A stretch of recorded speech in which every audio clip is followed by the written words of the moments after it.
अस्सलाम वालेकुम, मैं हूं इमरान आज़म और आप देख रहे हैं मेरा यूट्यूब चैनल इमरान आज़म व्यूज़। नाज़रीन, वफाकी दारुल हुकूमत इस्लामाबाद में दर्जा हरारत तो काफ़ी गिर चुका है, आज काफ़ी ठंड है, लेकिन जो सियासी दर्जा हरारत है वो मुसलसल ऊपर जा रहा है। उसकी बुनियादी वजह यही है कि 190 मिलियन पाउंड केस का जो फ़ैसला आया, इमरान खान को 14 साल कैद बामुशक्कत की सज़ा सुनाई गई और फिर उसके बाद अब उस खबर को सामने रखते हुए इस बात के हवाले से कियास आराइयाँ की जा रही हैं कि क्या हुकूमती और पीटीआई कमेटी के दरमियान मुज़ाकरात आगे बढ़ेंगे या नहीं। इस हवाले से जो है ज़राए से भी कुछ खबरें सामने आई हैं, फिर उनकी तरदीद भी आई है। इन तमाम हालात पे, इन खबरों पे आपके सामने मैं अपना तज़िया रखूँगा, लेकिन उससे पहले आपसे गुजारिश कि अगर आप मेरे चैनल पे नए हैं तो इमरान आज़म व्यूज़ को सब्सक्राइब कीजिए और बेल आइकन ज़रूर दबाइए। अब आते हैं खबर पे। आज की जो बड़ी खबर जो आई है अब से कुछ ही देर पहले, वो ज़राए से खबर आई है। नून लीग की जो मुज़ाकराती कमेटी थी उसकी तरफ से आई है कि मुज़ाकराती कमेटी ने जो पीटीआई के जो मुतालबात थे उन पर अपना ड्राफ्ट तैयार कर लिया है और उस ड्राफ्ट में ये कहा गया है कि जो हुकूमत है वो किसी सूरत जुडिशल कमीशन बनाने पर आमादा नहीं है। आपको पता है कि पीटीआई ने जो 16 तारीख को मुज़ाकरात हुए थे उसमें जो तहरीरी ड्राफ्ट दिया था उसमें ये कहा था कि 2 अलग अलग जुडिशल कमीशन बनाए जाएं जो 9 मई और 26 नवंबर के तमाम वाक़यात हैं उनकी मुकम्मल तहकीकात करें, उनकी छानबीन करें ताकि हक़ाइक़ सामने आ सकें। लेकिन अब जो खबर आई है कुछ ही देर पहले वो ये है कि पीटीआई जो हुकूमत है वो फ़िलहाल जो है इस पे रज़ामंद नहीं है और हुकूमत का मौक़िफ़ क्या है वो आपके सामने रख देता हूँ, फिर आगे बात करते हैं। इसमें यह कहा गया है जी कि 9 मई से मुतल्लिक़ जुडिशल कमीशन ना बनाने का फ़ैसला, पीटीआई मुतालबात पर हुकूमती जवाब तैयार कर लिया गया है। 9 मई 2023 से मुतल्लिक़ वाक़यात की तहकीकात के लिए जुडिशल कमीशन बनाने का पीटीआई का मुतालबा जो है वो यकसर मुस्तरद कर दिया है हुकूमती कमेटी ने। और उसके बाद आगे कहा गया है कि ये 2 निकात पर जो पीटीआई के निकात थे उनका जायज़ा लिया गया और उसके बाद ये फ़ैसला किया गया। और हुकूमत का जो मौक़िफ़ है वो ये है कि 9 मई को GHQ कोर कमांडर के घर पर हमला हुआ, शोधा की यादगारों और मुजस्समों को मसमार किया गया, उनकी तौहीन की गई, बेहुरमती की गई और ये सब कुछ अचानक नहीं हुआ, ये एक मुनज़्ज़म साजिश के तहत हुआ और पीटीआई इसके ज़िम्मेदार है। और फिर जो अहम तरीन मौक़िफ़ इसमें इख्तियार किया गया, जो जवाज़ बनाया गया है कि चूँकि ये तमाम मुकदमा जो 9 मई के हैं वो ज़ेर समाअत हैं अदालतों में और इनमें चलान भी पेश हो चुका है, लिहाजा अब इस पर किसी किस्म का कोई जुडिशल कमीशन नहीं बनाया जा सकता। और इसके बाद ये कहा गया है कि पीटीआई को चौथे जो मुज़ाकरात का दौर होगा उसमें ये जवाब पीटीआई के सामने रख दिया जाएगा। इससे पहले जो बैरिस्टर गौर हैं अडयाला जेल में, आज उन्होंने इमरान खान से मुलाकात की, केस के समाअत के दौरान वो गए अडयाला जेल और फिर इमरान खान से मुलाकात हुई और उसके बाद जो उन्होंने मीडिया से मुख्तसर गुफ्तगू की, उन्होंने ये क्या कहा वो आपके सामने रख देता हूँ, उसके बाद फिर आगे चलते हैं। चेयरमैन पीटीआई बैरिस्टर गौर ने यह कहा है कि जो इरफान सिद्दीकी का रद्द अमल आया था मुज़ाकरात के हवाले से वो मुनासिब नहीं था और इरफान सिद्दीकी को इस तरह गुफ्तगू नहीं करनी चाहिए थी। उन्होंने एक वज़ाहत दी, क्लैरिफिकेशन दी कि जो आर्मी चीफ से मेरी मुलाकात हुई थी वो लॉ एंड आर्डर की सिचुएशन से मुताल्लिक़ थी और वो सियासी मुलाकात नहीं थी, गोया वो उसकी अब तरदीद कर रहे थे। पहले जिसको मुलाकात की बड़ी पजीराई हुई थी पीटीआई की जानिब से, कहा गया था कि ज़बरदस्त हो गया है, बड़ा खुश आइंद है, इमरान खान भी मुतमईन थे, दीगर लोग भी मुतमईन थे कि आर्मी चीफ से बराह रास्त मुलाकात हो गई है। अब जो बैरिस्टर गौर चेयरमैन पीटीआई वो कह रहे हैं वो तो लॉ एंड आर्डर के हवाले से मुलाकात थी, गोया वो ये समझ रहे हैं कि वो कोई दिफाई उमूर के माहिर या लॉ एंड आर्डर एक्सपर्ट हैं कि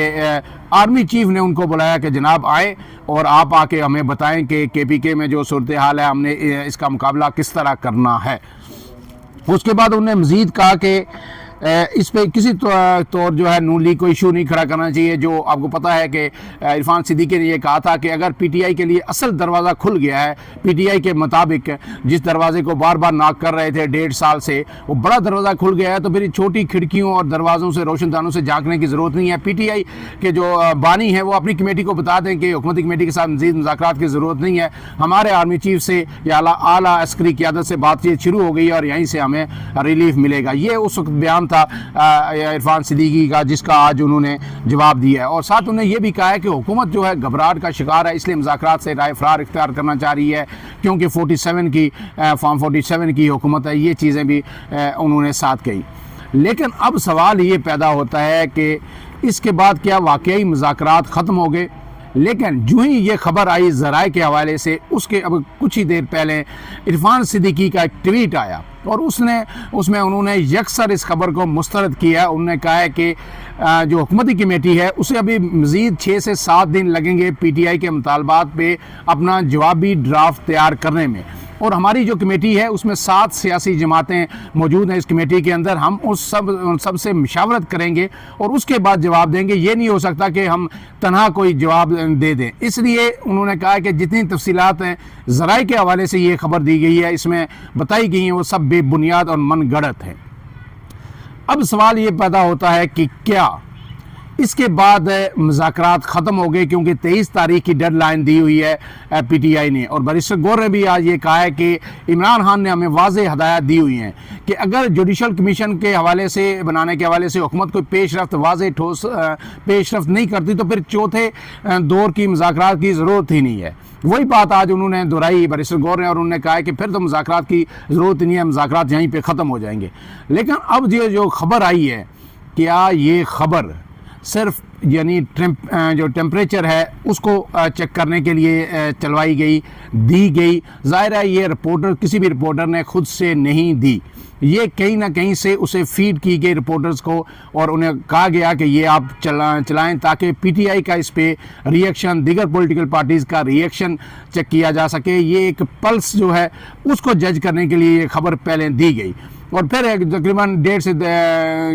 2 घंटे के अंदर अंदर ही इस खबर का रिबटल भी उन्होंने खुद ही दे दिया इरफान सिद्दीकी साहब ने कि नहीं ऐसी बात नहीं है, अभी हम मुज़ाकरात करना चाह रहे हैं। अब दो बातें हैं कि क्या मुज़ाकरात ख़त्म हो जाएंगे या फिर आगे चलेंगे, और दूसरी बात ये कि क्या इमरान खान को 14 साल जो कैद हुई है, क्या इमरान खान अब 14 साल जेल के अंदर काटेंगे? तो मेरी जो ज़राए जो मुझे बता रहे हैं और जो मेरा अपना ओपिनियन है वो यही है कि ये दोनों बातें नहीं होंगी। पहली बात यह है कि इमरान खान भी 14 साल जेल के अंदर किसी सूरत नहीं रहेंगे, वो बहुत जल्द जेल से बाहर आएंगे, और दूसरी बात यह है कि ये मुज़ाकरात भी किसी न किसी सूरत आगे चलेंगे। अगर वक्ती तौर पर ये मअतल हो भी जाते हैं, अगर हुकूमत ये कह देती है कि हम जुडिशल कमीशन नहीं बना सकते, और यही प्ली ली जाती है कि जनाब जो क्योंकि मामला अदालत में ज़ेर समाअत है और इसमें चलान भी पेश हो चुका है, लिहाजा हम बाउंड हैं कि हम इसमें कोई जुडिशल कमीशन, तहकीकाती कमीशन मज़ीद हम नहीं बना सकते। तो उसके बाद क्या होगा? उसके बाद ये होगा कि कुछ दिन ये बयानात दोनों तरफ से आएंगे, लेकिन जब अमेरिका की जानिब से, आज आपको पता है कि सदर ट्रंप हल्फ ले रहे हैं, तो अमेरिकी इंतज़ामिया की जानिब से अगर एक बयान आ गया या एक ट्वीट आ गया तो उसके बाद फिर हर तरफ हलचल मच जाएगी, फिर इस्टेब्लिशमेंट की दौड़ें भी लगेंगी, फिर हुकूमत भी दौड़ेगी, फिर बैकडोर डिप्लोमेसी का दोबारा आगाज़ होगा, और फिर मुज़ाकरात का एक नया दौर का आगाज़ होगा। और फिर उस वक्त तक आपको पता है कि PTI ने तैयारी मुकम्मल कर ली है कि 190 मिलियन पाउंड के फैसले को हाई कोर्ट में चैलेंज किया जाएगा, और फिर जिस तरह मुज़ाकरात आगे चलेंगे उसी स्पीड के साथ जो है, उसी रफ्तार के साथ इमरान खान को हाई कोर्ट से भी रिलीफ मिलेगा, और जब रिलीफ मिलेगा तो फिर मज़ीद जो है मामलात आगे चलेंगे। आज के बाद से ये काउंटडाउन शुरू हो चुका है, और पहले भी हमने आपको ये बताया था बार बार कि 31 जनवरी तक चीज़ें वाज़े हो जाएंगी कि ऊँट किस करवर बैठता है। फ़िलहाल के लिए इतना ही। अपने मेज़बान इमरान आज़म को इजाज़त दीजिए। अल्लाह हाफ़िज़।